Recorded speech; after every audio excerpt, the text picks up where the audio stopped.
Eh bien, bonjour. Dans cette première capsule, ce que j'ai envie de vous expliquer, c'est une petite théorie toute simple. Et on va partir du concept que on est tous interdépendants. On a tous à un degré plus ou moins fort une dépendance affective. Ce que je veux dire par là, c'est que si on met sur une échelle de 1 à 10, certains ont une dépendance à 1 et d'autres à 10. J'ai déjà vu certaines personnes, ça peut aller jusqu'à 15 sur 10. Blague à part, oui, on a tous une certaine dépendance, on est tous interreliés et on est tous dépendants les uns des autres. Donc, la première chose, je pense, à prendre conscience, c'est d'arrêter de croire qu'on est totalement indépendant et qu'on a besoin de personne. On voudrait bien, mais c'est un peu une utopie. Ce qu'on va faire aujourd'hui, c'est qu'on va imaginer que l'être humain est un peu comme des lettres, des O, des C. Quand on est dans l'entre-deux, parce que je crois à la réincarnation, et qu'on fait le choix de s'incarner, et là, ça c'est ma seule croyance, je ne vous demande pas de croire à ça, on va partir juste du concept que vous êtes dans la vie intra-utérine, vous êtes un petit être parfait. Vous êtes ce qu'on appelle une petite boule de lumière autosuffisant, pas encore marquée par les expériences de vie. Mais déjà, dans la vie intra-utérine de votre mère, vous allez commencer à vivre des expériences par le biais des émotions de votre mère. Et c'est là que votre petit O va commencer à s'ouvrir. Vous allez entrer dans la vie, dépendamment des parents que vous allez avoir eus, des frères et sœurs qu'il y a déjà à la maison, les expériences que vous allez vivre, le milieu de vie dans lequel vous allez être entouré. Vous allez vivre des expériences et ces expériences de vie-là font que ça ouvre notre C. La partie ouverte, c'est comme un bobo à l'air. C'est comme une plaie. Hein? Quand on a un bobo à l'air et que eh bien, ça brûle. Ça brûle et notre réflexe, qu'est-ce qu'on fait? On cherche à mettre un plaster sur notre plaie.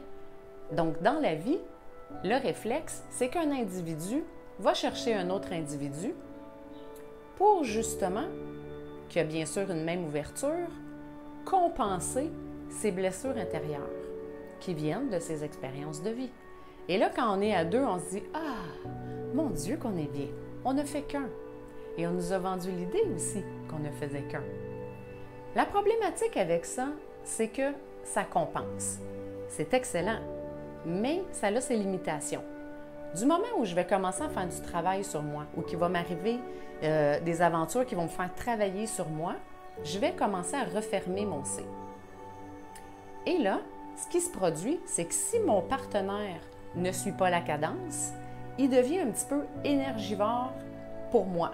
Je trouve qu'il demande trop d'énergie pour ce que moi, je suis capable de donner. Et souvent, c'est là qu'on va voir les séparations. C'est dans de très rares cas, et c'est possible, les deux partenaires, quand un va s'ajuster, l'autre va le faire aussi, et on continue de fonctionner ensemble. On peut faire ça pendant un bon bout de temps. Quand il y a séparation, ce qui se produit, c'est que j'ai deux choix. J'ai refermé mon C, donc mon ouverture, elle est moins grande. J'ai deux options. Ça reste un bobo à l'air, ou je tolère ce bobo à l'air-là pendant un petit bout de temps. C'est inconfortable, ça fait un peu mal, mais c'est là que le développement personnel prend tout son sens. Plus je m'occupe de moi pendant cette période-là, plus je continue de refermer mon O.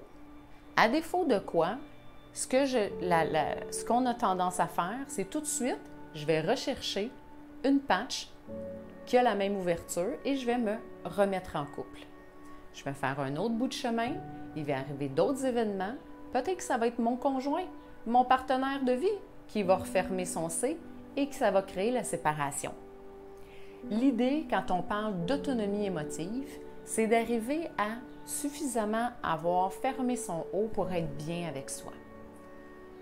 Bien avec soi ne veut pas dire que je n'ai plus envie d'être avec l'autre ou que je n'ai pas besoin d'être avec l'autre. Mais mon besoin est un besoin de partage. Et quand je suis dans l'autonomie émotive, la personne que je vais attirer à moi va l'être aussi. Et là, vous pouvez voir ce que ça donne. Ça donne un signe de l'infini.